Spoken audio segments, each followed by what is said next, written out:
Paltrocast. Hi man, how you doing? I'm fine. How are you doing today, Ian? Aside from, everyone wanting to talk to you all day long. It's been a busy day, but it's been good.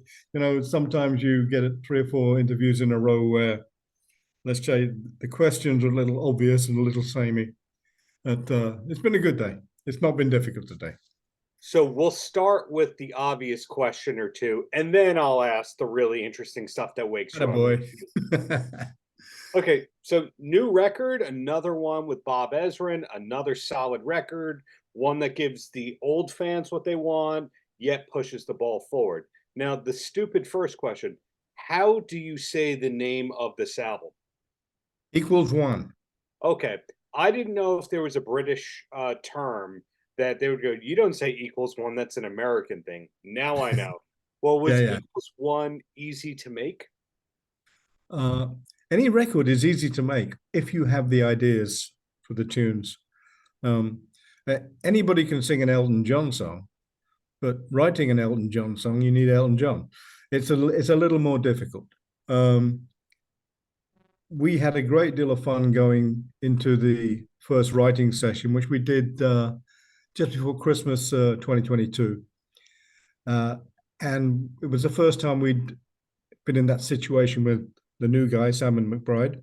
Mm-hmm. And it was exciting because he was bringing different ideas in, Working with Steve was lovely. Steve Morse was lovely. But obviously, whenever you bring in new blood, it's going to take you in different directions.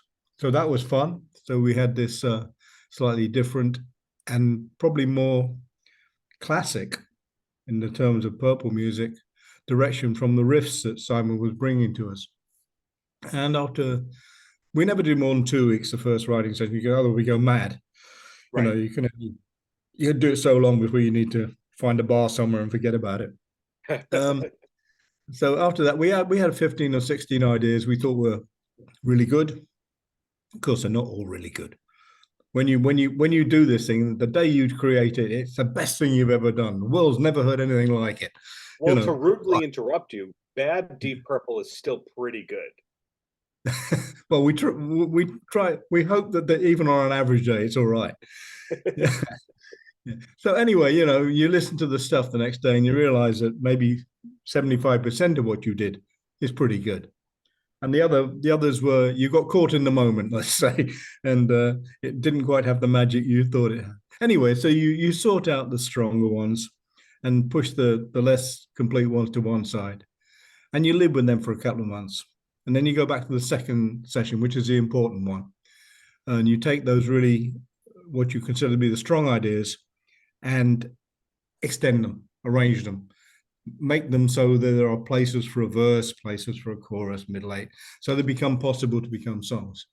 And then because you've got all this, you've got this template of what you created before, you come up with 3 or 4, maybe 5 more ideas as well, which are directly related to the ones you did before. Right. Now you back up to your 12, 14, 15 ideas again, you've got enough for an album. At this point, Mr. Ezrin comes in, Bob, and he starts listening to what we created. And the most important thing he does for us at that point in time is give us the outside critique. Because when you're so close inside it, you can't always be objective. You're a bit too close. So he'll come and tell us which tracks are working really well, which one leave him cold, which ones he doesn't understand. Why did it do this?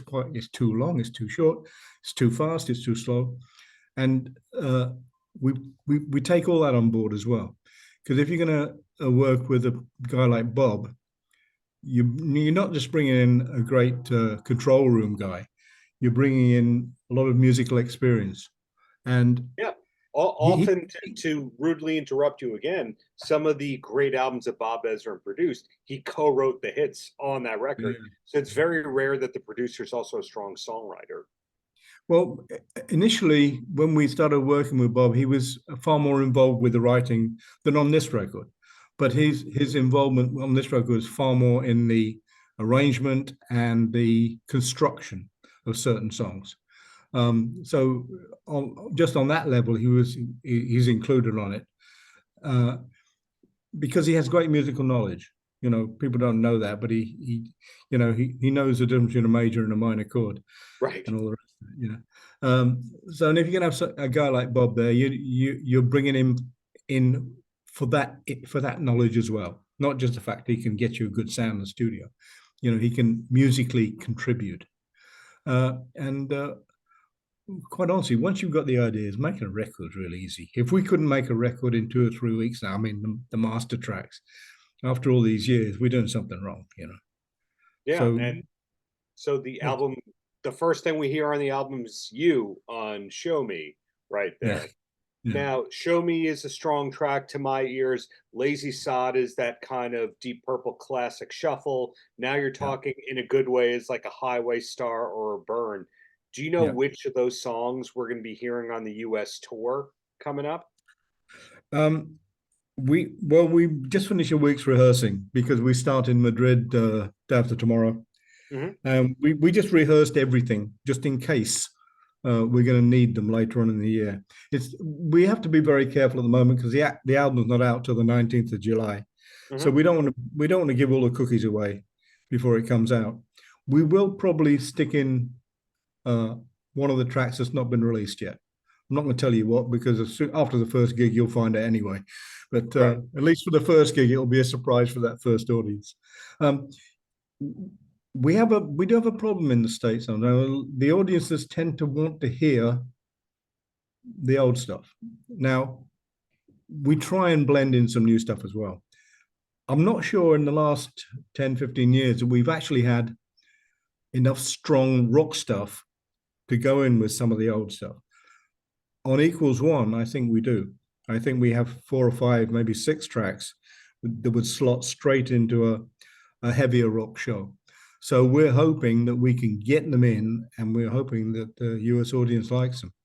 Because, you know, there's nothing worse than killing your own concert stone dead by playing something and being met with absolute silence. Well, you just brought up something that fascinates me about the American audience because I know that Deep Purple, a song by Deep Purple, is the name of the Japanese hard rock music magazine Burn. And Right. Deep Purple has always been arguably bigger than Led Zeppelin in most of the world. And then American audiences have always been slower to catch on. Like you're always playing theaters and amphitheaters in the States, but you always had to slow down your career for the States, it seems. Yeah, well, you know, there's no logical reason to it. There's times when you are the flavor of the month Yeah. and times where you're not the flavor of the year. You know, you just have to accept that, and that can change with a border crossing. You know, you can go from Germany to France, and in one country you're bigger than the other one, and Yeah. next year it's the other way around. It's down to the public's taste. It's also down to what they are subjected to, what they hear, what they see. Uh, as yourself, you know, media has a great control in our lives these days. And if you know if a half a dozen really big radio stations want to start playing a track, you're in with a chance. If Yeah. they all ignore it, hey, not much you can do about it.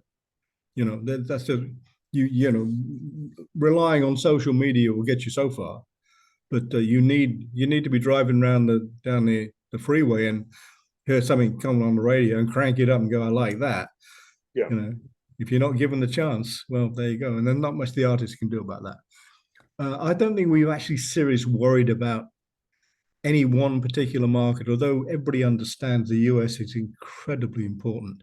It is the biggest market. And if you can get it on your side, it makes life a lot easier. Uh, but we're lucky that we do have the rest of the world. And so long as we believe in what we're doing and the audience believe that we believe what we're doing, we're okay. Because Yeah. that's the real secret of it. If the audience don't believe the artist, then the artist got no chance. You know, you've got to let them know that you are doing it for the right reasons. And for us, you know, it's not even a financial consideration now, although nobody refuses a check. You know what I mean? We have a great deal of fun. And we know that, you know, we keep saying it could be 1, 2 years and that fun won't be there anymore. And so every day we can get on stage and be part of this circus, this glorious rock and roll circus, is a good day. You know, we've been blessed with a life which has been superb to us and given us so much enjoyment, looked after our families. You can't say anything negative about it. You know, it's been good, and I want it to be good for a little while longer. Yeah. I equate it to Deep Purple being like soccer or football, as the rest of the world calls it, where it is one of the big things here, but it's not the biggest thing. And then everywhere else in the world, they have a different name for it, and it's the biggest thing. So Yeah. we're just incorrect here in the States about Deep Purple and soccer. But anyway, back to you. If you can take a compliment, or are you done with compliments for the day? You can compliment me all you want. So of course, Deep Purple, you are the guy. But your discography outside of Deep Purple itself, I would say, is Hall of Fame. Two Beatles and Shatner and the Velvet Underground, etc. Do you have any hobbies outside of music, or is it when you're not playing with Deep Purple, you're still doing music? No, when I was much younger, I did enjoy playing sports, soccer, yeah, and uh, that crazy English game, cricket. I enjoyed doing Wow. that. Yeah, I was pretty good at cricket, but I was never really quite big enough to to make it anyway seriously. And so, at 15, I started banging drums. You can't do both. So I did enjoy playing sports in my younger days, but I found that even playing football, when you get to be 40 something, it's no fun trying to chase down an 18-year-old. You're never going to catch him. So it stops being a competitive game. I still do watch a lot of sports on TV. I have a couple of hobbies I like doing. I like going sea fishing, but not sport fishing.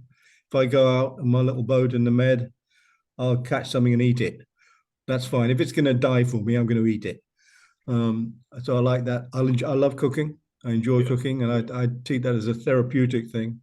So long as I'm left alone in the kitchen with a couple of pints of beer or a bottle of wine, then cooking's real fun. Yeah. But yeah, when I don't play music, I switch off completely. Um, I'm sorry to say I don't practice. Uh, I if I've been off the road for 5 or 6 weeks, I'll go into my little studio and I'll pick a pair of sticks up and I'll just flap around with a few rudiments and stretch the muscles a bit. But that's all I do because I can't practice in a room what I do on stage. Just can't do it. The power output, the discipline, the attention. It's, if you're by yourself flapping around like it, I'm bored. I'll go and get a cup of coffee. We try a couple of things and you make mistakes. It doesn't matter because it's just you in a rehearsal room. I can't do it. I know there are guys who can detail it to the nth degree and get it exactly perfect. It's never been in me to do that. I've always been on the road. From the age of 17, I've been on the road, and everything I've got, I learned from watching old Hollywood movies and watching other guys on stage do stuff that I couldn't, and taking their little bits of magic and bringing them into my own sphere. But those old Hollywood movies with Krupa and Buddy Rich and all those wonderful guys. I just look, how do you do that? And to this day, most of it I can't fathom anyway. But it's the inspiration. That's the important thing. And so I've always treated my drumming as a hobby, but a gifted hobby, because I found so many of the things that I do very simple. They weren't. I didn't need them explained to me. I was talking to Gary Moore, God bless him, about that when he started playing guitar. And he said he had an advantage over other kids because he sort of inherently knew why a chord shape was the way it was. Nobody had to tell him. He said, well, that note sounds like that. So they have to go together. So he was 6 months ahead just by what nature gave him, So I've always looked at it that whatever I do, and most of it I don't understand myself, makes people happy. And so long as it makes me happy too, then I ask nothing more of it. I know one thing. Had I not been successful, I'd be a much better drummer. But I wouldn't be the same drummer. It's a different thing, different thing. Well said. Well, one quick question, then I let you go. And that's Okay. when you first start touring, you go Yeah. free food, free drinks. Oh, I got to try everything. Yeah. And this many years later, when you're playing Jones Beach on Long Island this summer, that's probably Yeah. the 20th time you played Jones Beach. How Yeah. do you keep sane on tour? Do you bring a bicycle? In other words, how do you now enjoy the road all these years later, knowing how much idle time there is? I think you have to get into a frame of mind about it. If I'm away for a week, and I might do 6 shows, and I'm probably working the most 16 hours. But I'm not. See, I'm working 24 hours a day. I'm away from home. I'm traveling. I'm in a different bed. I'm doing stuff like this. Your whole day is focused around that hour and a half, 2 hours on stage. So even though you're not consciously thinking about it, you're thinking about it. So you're not really doing nothing. Yeah, you make it as easy as you can on yourself, especially after 50 odd years. You don't, I always say when I get in an airplane, I generally turn left. I don't go back into economy. Doing a 16-hour trip back in one of those little torture chamber seats, I couldn't do that. And I'm prepared to pay the premium to stretch out a bit. So, we make life as comfy for ourselves as we can. Of course, we pay a premium for that, but it's never been about the money anyway. So long as you've got enough in your back pocket and you can pay your taxes, it's generally enough, So life is meant to be enjoyed. It's not meant to be suffered. And suffering at the back of a plane for 16 hours is suffering. I remember from the old days. Yeah. Well, the other thing is, at this age, you got to keep yourself as fit as you can. Luckily, I've not been hit with too many desperate things. My body still works in most of the ways I want it to. My hands and feet generally do what I tell them, not always. So while it's like that, and while the band is happy and functioning firing on all cylinders, we'll continue. I know personally, at the point that Father Time catches up, and I can't be me, then you won't see me being a shadow of me. No. Well You said. might if you go to a local pub on a Saturday night, and I've found a couple of friends to play around with, but that's about the only place. Ian, thank you for the decades and decades of great art. Looking forward to Jones Beach and looking forward to what's to come. Hope we get another Ezrin record, but have a wonderful rest of the day in the meantime. Cheers, man. Lovely talking to you. Paltrocast.